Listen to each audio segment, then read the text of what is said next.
Hey, what is up, mortals? It is I, the Spirit of Ice, here with another video for you today. Welcome to part 7 of What If Deku Was a Green Lantern. I just wanted to greet you guys by saying sit back and relax. You're in for a treat. So we begin. As the rest of Class 1A continued their battle trials, Izuku stayed in the nurse's office while waiting for Katsuki to wake up. When he finally did, the greenette was simultaneously ecstatic and somewhat fearful as he remembered that he was the one to put the boy in here.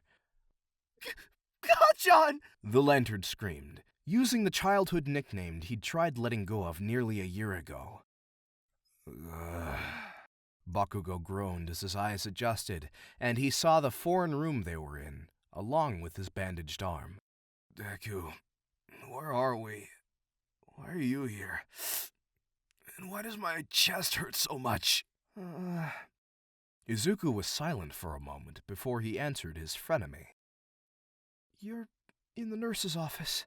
I kinda knocked you out during the battle trial. Apparently, Uraraka got the bomb from Kirishima right as we fired at each other. But we couldn't hear the announcement in time." The boy winced as he looked at his bandaged friend. "You're in pain because my attack cut through yours and knocked you through the wall onto the street below. One of your gauntlets was destroyed while the other broke your fall." "And you're lucky it did. You would have been a lot worse off if it hadn't." Both boys turned to the front of the room as a feminine voice cut through their conversation. It was the school nurse, youthful heroine recovery girl. She had an annoyed look on her face as she went on. "I don't know what All Might was thinking, allowing the two of you to attack each other like that.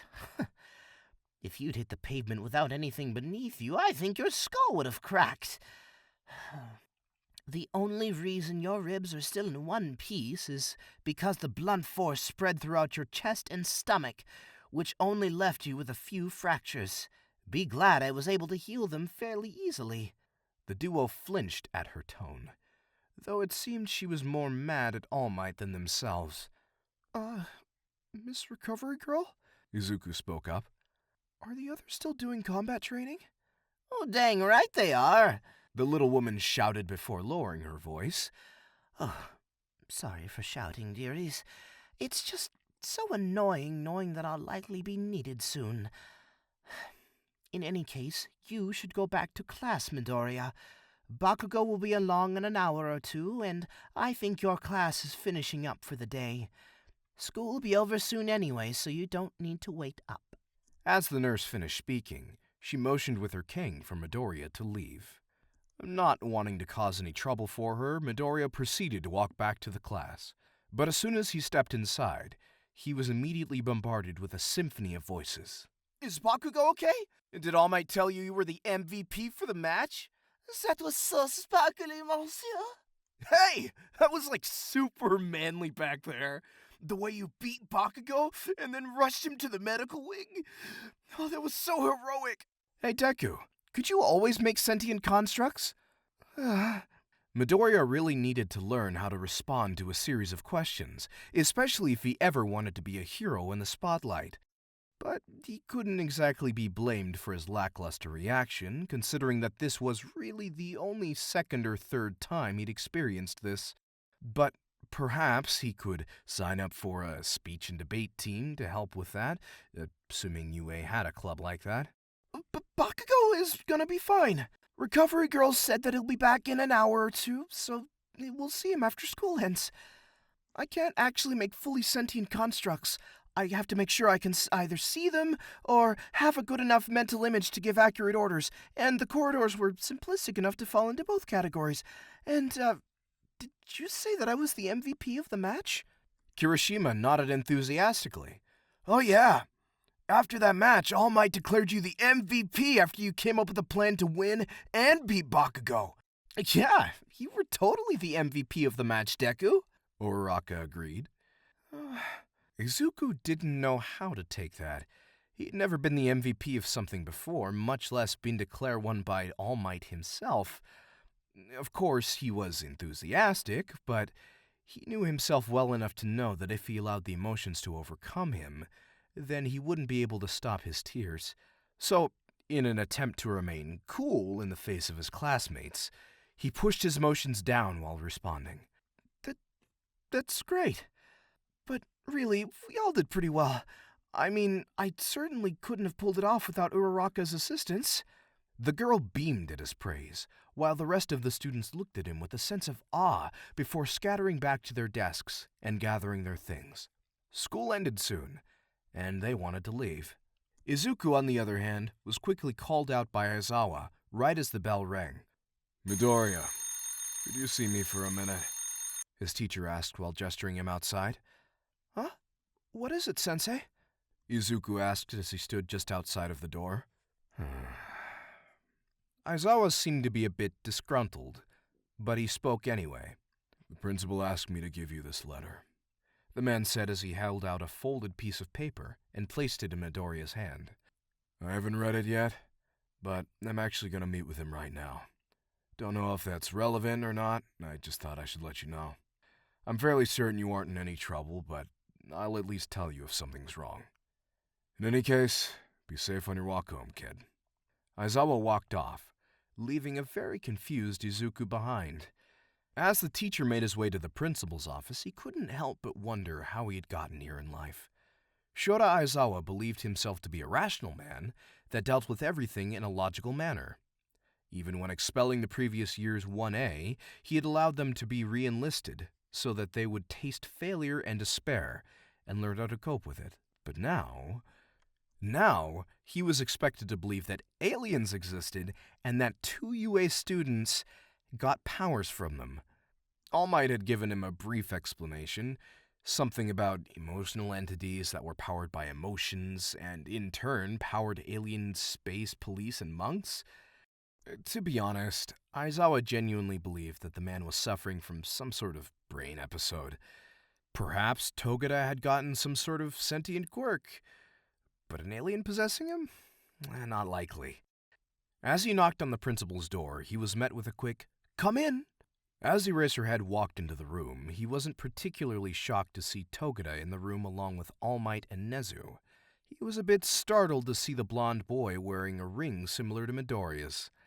Now then, Aizawa, from what I understand, All Might has told you about the green and blue lanterns. Is that correct? Aizawa nodded. "Right. Although I have to admit I'm a bit skeptical." The principal nodded. Understandable. I was doubtful too. Then I heard about these rings. But I wouldn't believe if I wasn't shown undeniable proof. Mirio, if you would. On it, Principal. Mirio beamed as he took the blue lantern ring off and let it hover in the air. Adara, if you don't mind. To Aizawa's shock, the ring moved over to him of its own accord and placed itself on his finger. Shota Aizawa, why have you surrendered yourself to fear? A woman's voice spoke to him, suddenly beaming words directly into his mind. And though he wanted to pass it off as some sort of mental quirk that was being used by the ring, his mind also knew that this shouldn't be possible. Togeda's quirk was permeation, not telepathy.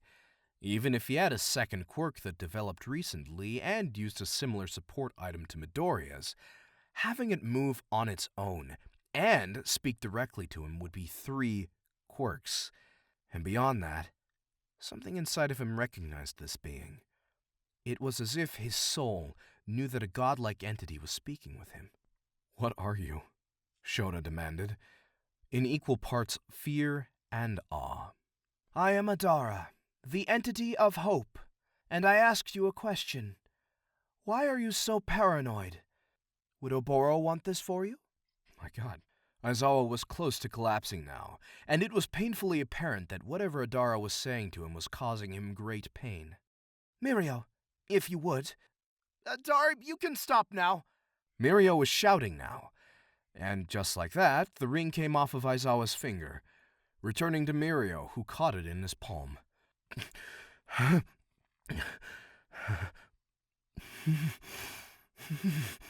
Aizawa was kneeling down, gasping for breath as he tried to understand what had just happened. So, what's your relation to Midoriya?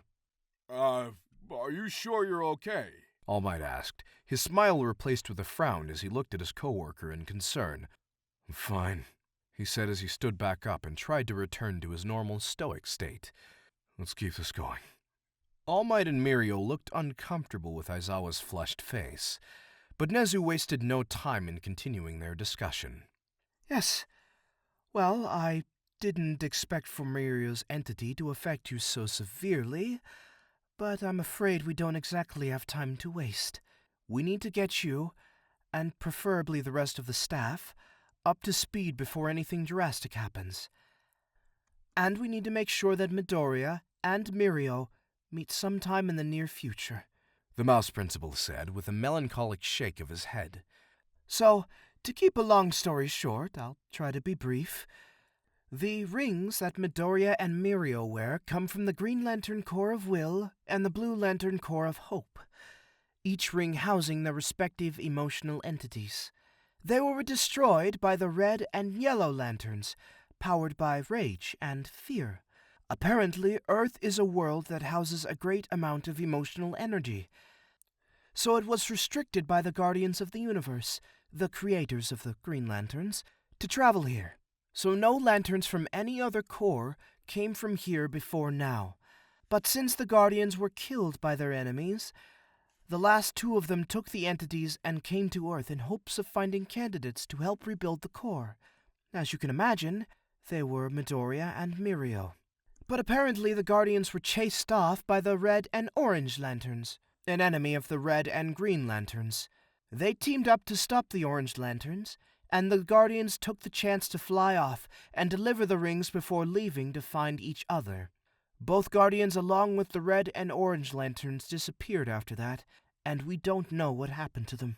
At the moment, we're worried that the Yellow Lanterns will come at some point to conquer Earth.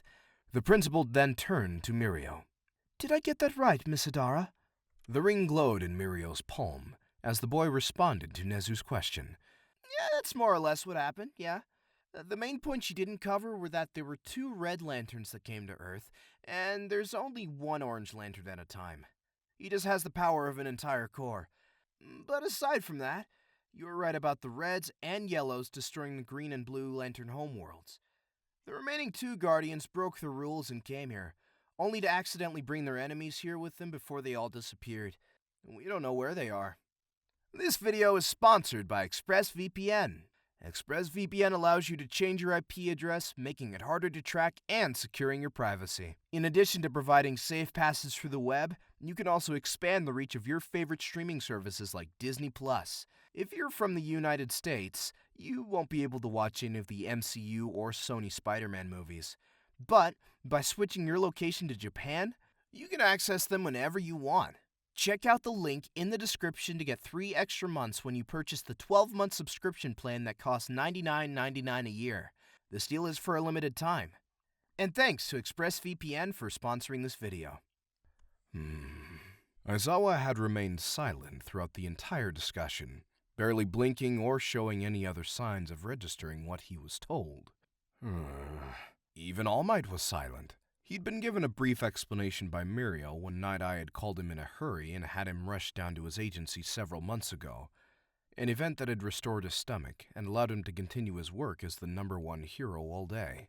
Nezu took notice of their dumbfounded expressions, and took it upon themselves to bring them back to reality.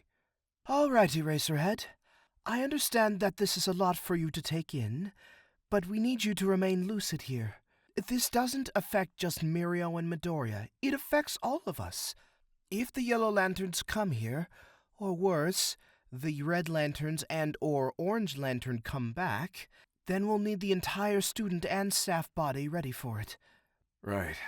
Sorry. I just needed a moment there. Aizawa muttered. Have you two met yet? Mirio shook his head. No, I haven't met him yet. Actually, Principal Nezu already said he took care of it. The principal nodded his head with a smile. Actually, you took care of it earlier, Aizawa. The note I gave him? The man asked. Nezu nodded his head. So, when are they gonna meet? All Might asked. I specified in the note that he'll meet the Blue Lantern tomorrow during lunch when he comes by my office. They'll have a brief time to get acquainted before Mirio joins us at the USJ, under the guise of learning from a third year to help them adjust to the new setting. It'll be a great opportunity to have them work alongside each other. Any objections? The little bear asked. All three men shook their heads. Good. Then let's adjourn for now. I'm sure you want to go home, Mirio. Yep. I've got a ton of homework to get done, and it's only the first week, the boy said with a smile. Then let us leave the rest of this conversation for another day. Good day to you all. As All Might and Mirio made their way outside of the school, All Might realized a question he had overlooked. Say, why couldn't we have had Midoriya meet us with Aizawa? Oh, well, that's probably because a Blue Lantern ring supercharges a Green Lantern ring, so Midoriya might blow up or something if he got too freaked out, Mirio told him. All Might prayed he was joking about that exploding bit, but he was slightly scared to ask. Got it. As soon as Mirio left the building, All Might considered sending Night-Eye a message, telling him to put a leash on Mirio's optimistic attitude. It was unnerving when paired with such dark words. All right, class. Today we're going to do something of great importance, Aizawa told them as they arrived the next morning. Everyone collectively waited in anticipation for Aizawa's next words. He wasn't one to waste time, so whatever he was about to say was probably really... You'll be choosing class reps. Something so normal? They all collectively thought. I don't really care how you go about it, just have an answer by the end of the day, their teacher said before getting into a sleeping bag. As the class began erupting into a series of arguments, Izuku just tuned them all out as his thoughts turned to the letter that the principal had written him. In essence, it had asked him to meet the Blue Lantern and himself in his office at lunch. It also specified to leave his ring behind due to the symbiotic effect between them, which Izuku had forgotten about. With all that going through his head, he couldn't really focus on whatever the class was talking about. He didn't even notice that someone was calling him. Midoriya! Hey, wake up, man! Kirishima said as he shook the greenette back to reality. Huh? What's going on? The boy asked as he looked around at everyone's expectant faces. So we're all giving speeches about why we should be class president. It's your turn, if you want to try for the position, the redhead explained. Oh, no. I'm not really cut out for a leadership position. Kirishima shrugged. All right, suit yourself. After everyone else had given their speeches, the votes had been tallied up and told to the class. All right, so Yaoyorozu will be your class rep, and Midoriya will be the deputy, Aizawa told them. Wait, what? How did I get the deputy position? I don't even remember voting for anyone. Midoriya thought as he internally began to panic. He wasn't remotely prepared for a position of power yet. From beside him, Yaoyorozu looked at him with a hint of pity. Later on that day, after Ida had left to find a table for all of them, Uraraka took the opportunity to find Midoriya. Hey, Deku, you want to eat lunch with us? She asked him as they made their way to the cafeteria. The boy in question looked at her with a smidge of embarrassment and a lot of anxiety. Actually, I've been asked to meet the principal for lunch. Something about me meeting a fellow student for something? He half lied. Oh, okay. Well, tomorrow then. Yeah, definitely, he said a little too loudly before rushing off. He didn't mean to be rude, but he was far too nervous about meeting the Blue Lantern to properly consider social etiquette. As Izuku stood in front of the principal's office, he took one last breath before knocking on the door. Come in, a high-pitched voice called from the other side. Gulping one last time, Izuku opened the door and stepped into the principal's office. Ah, Mr. Midoriya, how nice to meet you. Or do you prefer Green Lantern? What greeted him was a bizarre mouse-bear hybrid sitting next to a blonde boy that he immediately identified as one of the people from last year's sports festival, Mirio Togeda. How nice to finally meet you, Green Ring. Thank you all for indulging yourselves in this information thus far. I hope you enjoyed it. Now, there are a few more things I'd like to go over before the video ends. Firstly, If you're in the mood for some great storytelling, We the Celestials has you covered. We the Celestials, My Hero Academia, and Naruto What If channels retell the story of their namesake anime with a twist. Check it out if you're interested. Secondly, on behalf of We the Celestials, I'd like to thank everyone involved in today's excellent content production. Their details can be found in the description below. Lastly, if you're interested in what we do here at We the Celestials, I'd like to extend an invitation to join the team. The only caveat is that we only accept members of 16 years or older to join our crew. You can sign up for whatever category fulfills your interests by joining the recruitment Discord using the link in the description below. We're always looking for new members to join us. Well, that's it from us for today's video. Thank you all so much for watching. Once again, I am the Spirit of Ice telling all of you to have a great day.